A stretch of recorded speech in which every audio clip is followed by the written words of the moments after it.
పాఠశాల విద్యాశాఖ ఉత్తర్వులు వెనక్కి తీసుకోవాలని ఎస్ఎఫ్ఐ రాష్ట్ర అధ్యక్షులు పి రామ్మోహన్ డిమాండ్ చేశారు. మేనేజ్మెంట్ కమిటీ సభ్యులు, విద్యార్థులు, తల్లిదండ్రులు మినహా ఎవరిని అనుమతించరాదని పాఠశాల విద్యాశాఖ ఇచ్చిన ఉత్తర్వులు విద్యార్థుల స్వేచ్ఛను, ప్రజాస్వామిక హక్కులను హరించే విధంగా ఉన్నాయని, కావున ఉత్తర్వులను వెనక్కి తీసుకోవాలని ఎస్ఎఫ్ఐ కాకినాడ జిల్లా కమిటీ డిమాండ్ చేస్తూ కలెక్టర్ కార్యాలయం వద్ద ఉత్తర్వులను దగ్ధం చేశారు. ఈ సందర్భంగా ఈ ధర్నా కార్యక్రమంలో పాల్గొన్న ఎస్ఎఫ్ఐ రాష్ట్ర అధ్యక్షులు రామ్మోహన్ మాట్లాడుతూ పాఠశాల విద్యా కమిషనర్ ఇచ్చిన ఉత్తర్వుల మూలంగా విద్యార్థులు తమ స్వేచ్ఛను కోల్పోతారన్నారు.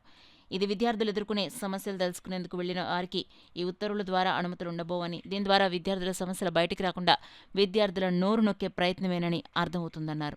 కార్యక్రమంలో ఎస్ఎఫ్ఐ జిల్లా అధ్యక్షులు, కార్యదర్శులు జి శ్రీకాంత్, ఎం గంగా సూరిబాబు, జిల్లా నాయకులు సాయిత్, వాసు, చిన్ని, సిద్ధు, లోవరాజు, మణికంఠ, అమృత, ఉదయ్ కుమార్, సంతోష్, గోపాల్, రాజేష్, వీరేంద్ర, రాజు, అక్షిత, దేవి, భువనేశ్వరి, జ్యోతి, రాజీ తదితరులు పాల్గొన్నారు.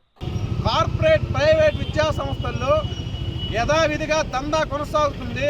విద్యా హక్కు చట్టాన్ని ఉల్లంఘించి ఈరోజు పాఠ్య పుస్తకాలు అమ్ముతున్నారు. నారాయణ ఎక్స్పెషల్గా విద్యా సంస్థలు ఈ రాష్ట్రంలో విద్యని దోపిడీ చేస్తుంది, మొత్తం లూటీ చేస్తుంది, తల్లిదండ్రుల రక్తాన్ని జలగలా పీల్చేస్తుంది. పాఠశాల విద్యాశాఖ నిద్రపోతుందా అని చెప్పి మేము ప్రశ్నిస్తూ ఉన్నాం. ఈరోజు ఆ రోజు మీరు ఏం మాట్లాడటం లేదు.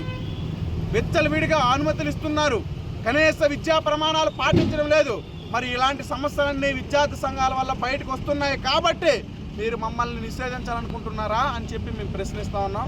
ఈరోజు ప్రభుత్వ విద్యా సంస్థల్లో కానీ, ప్రైవేటు విద్యా సంస్థల్లో కానీ, ముఖ్యంగా పాఠశాలల్లోకి విద్యార్థి సంఘాలు కనుక జోక్యం లేకపోతే మరిన్ని సమస్యలతో విద్యార్థులు ఇబ్బంది పడతారు. ప్రభుత్వం ఈ ఆలోచనలు విరమించుకోవాలి. ఇది రాజ్యాంగ విరుద్ధం, విద్యార్థుల హక్కులను కాలరాయడం అని చెప్పి మేము అభిప్రాయపడుతున్నాం. లేని పక్షంలో రాష్ట్ర వ్యాప్తంగా ఇప్పటికే ఈ జీవో కాపీల్ని దగ్ధం చేసి నిరసన తెలియజేస్తున్నాం. మీరు కనుక దీన్ని విరమించుకోకపోతే మరింత పెద్ద ఎత్తున ఆందోళన మీరు చవిచూడాల్సి ఉంటుంది. కాకినాడ జిల్లా కార్యదర్శి ఈరోజు రాష్ట్ర వ్యాప్తంగా రాష్ట్ర ప్రభుత్వం విద్యా సంస్థల్లోకి ఎస్ఎంసీ మెంబర్స్ తప్పించి ఎవరో వెళ్ళడానికి వీలైనట్టుగా జీవోని ఇచ్చింది. ఈ జీవోని వెంటనే ప్రభుత్వం విరమించుకోవాలని మేము ఎస్ఎఫ్ఐగా డిమాండ్ చేస్తా ఉన్నాం. ఎందువలంటే ఈరోజు గవర్నమెంట్ సెక్టార్లో, గవర్నమెంట్ స్కూళ్ళు, విద్యా సంస్థలు సమస్యల వలయంగా ఉంటూ ఉన్నాయి. ఆ సమస్యల్ని కనీసం అడిగేటువంటి ఉన్నటువంటి హక్కుని, విద్యార్థుల హక్కుని, రాజ్యాంగ హక్కుని ఈ ప్రభుత్వం కాలరాస్తూ ఉంది.